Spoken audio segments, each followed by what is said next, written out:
পয়গম্বর মুসা নবী আল্লাহর কাছে কথা বলার জন্য যাচ্ছে, এমনি একজন ধনী লোকের সাথে সাক্ষাৎ। ধনী কয়, মুসা রে, ও মুসা, আমার এত ধন হিসাব রাখতে পারি না, আল্লাহরে জিগাইবানি কি করলে আমার ধন কমবে? মুসা নবী কয়, ঠিক আছে জিগাইব। একজন বৃদ্ধার সাথে একজন মহিলার সাথে দেখা। মহিলা কয়, মুসা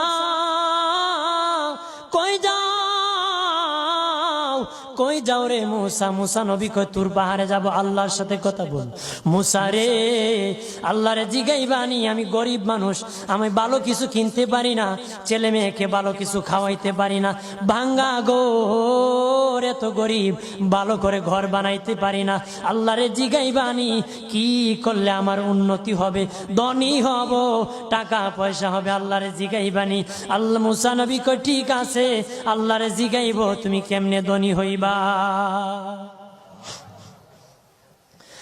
আল্লাহ নবী মুসা নবী তিন রাস্তার মোড়ে যা দেখে একটা লোক বসে আছে, তার দুই হাত নাই, দুই পা নাই, দুই হাত নাই, দুই পা নাই। ওই লোক ডাক দিয়া কয়, মুসা রে, জীবনে কোনোদিন নিজে হাঁটতে পারি নাই, নিজ হাতে খেতে পারি নাই, কেউ খাওয়াইলে খাই, নতুবা উপবাস থাকি, বৃষ্টি আসলে ভিজি, সেখানে আমি আবার শুকাই। ও মুসা, জীবনে কোনো কাজে দুনিয়ার লাগি নাই, আল্লাহরে জিগাইবানি কোন কারণে আমারে বানাইছে?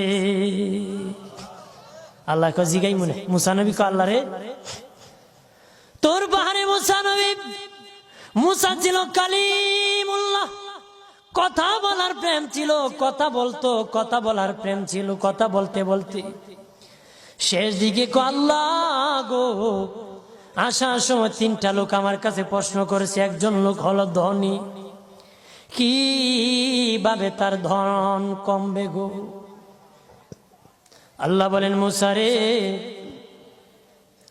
তারে জানায়া দাও যাকাত দেওয়া যেন বন্ধ করে দে, শুকরিয়া আদায় করা যেন বন্ধ করে দে, তাহলে আমি প্রভু আল্লাহ সুবহানাহু ওয়া তাআলা তার ধন কমায়া দিব। যদি শুকরিয়া আদায় বন্ধ করে তাহলে ধন আমি কমাই দিব।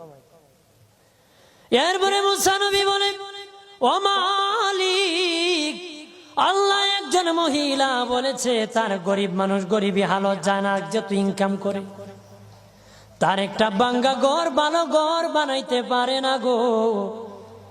ও প্রভু, কি করলে তার ঘর উন্নতি হবে, তার অবনতির থেকে উন্নতি হবে? আল্লাহ বলেন, মুসা রে, মহিলারে জানিয়ে দিও, তারে আমি যা দিয়েছি তার উপর যেন সে শুকরিয়া আদায় করে। মুসা নবী বলে, মালিক, তিন রাস্তার মোড়ে গো আল্লাহ, একটা লোক তুমিও দেখতেছো যার হাত নাই, পা নাই। কত মানুষ হাত নাই গো, কত মানুষের পা নাই রে।